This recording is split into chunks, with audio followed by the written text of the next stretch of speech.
என் லைஃப்பில் இந்த மாதிரி ஒரு பெயின்ஃபுல்லான ஒரு சுச்சுவேஷனை நான் ஃபேஸ் பண்ணதே கிடையாது. மனசு முழுக்க வலி வலி மட்டும்தான். இந்த சுற்றுப்பயணத்தில் என்னென்ன மக்கள் பார்க்க வராங்க, அதுக்கு ஒரே ஒரு காரணம் தான், அவங்க என் மேலே வச்சிருக்கிற அன்பும் பாசம். அந்த அன்புக்கும் பாசத்துக்கும் நான் எப்பவும் கடமைப்பட்டிருக்கிறேன்.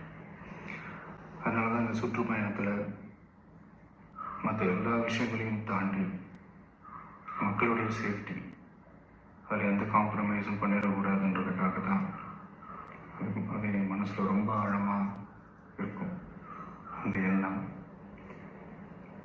அதனால தான் இந்த அரசியல் காரணங்கள் எல்லாத்தையும் தவிர்த்துட்டு ஒதுக்கி வச்சுட்டு மக்களோட சேஃப்டி மட்டும் மைண்டில் வச்சுக்கிட்டு அதுக்கான இடங்களை சூஸ் பண்ணுறது, அதுக்கான இடங்களை பார்த்து பெர்மிஷன் கேட்கறது, போலீஸ் டிபார்ட்மெண்ட்டில் அதை ரிக்வெஸ்ட் பண்ணி கேட்போம்.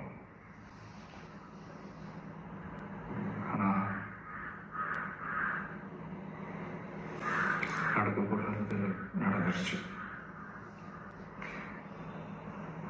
நானும் மனுஷன் தானே. அந்த நேரத்தில் அத்தனை பேர் பாதிக்கப்பட்டு இருக்கும்போது எப்படி அந்த ஊரை விட்டுட்டு என்னால் கிளம்பி வர முடியும்? நான் திரும்ப அங்கே போகணும்னு இருந்துச்சுன்னா அதை ஒரு காரணம் காட்டி அங்கே வேறு சில பதட்டமான சுச்சுவேஷன்ஸ், வேறு சில அசம்பாவிதங்கள் அந்த மாதிரி எதுவும் நடந்துடக்கூடாதுன்றதுக்காக தான் நாங்கள் அவாய்ட் பண்ணோம்.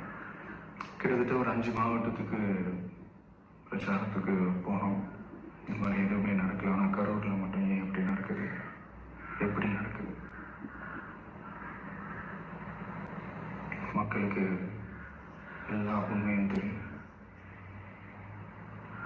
மக்கள் எல்லாத்தையும் பார்த்துக்கிட்டு இருக்கிறாங்க. கரூரை சேர்ந்த அந்த மக்கள் அந்த உண்மையெல்லாம் வெளியில் சொல்லும்போது எனக்கு கடவுளே நேரில் வந்து இறங்கி அந்த உண்மைகள்லாம் சொல்கிற மாதிரி எனக்கு தோணுச்சு. சீக்கிரமே எல்லா உண்மைகளும் வெளியில் வரும். CM sir,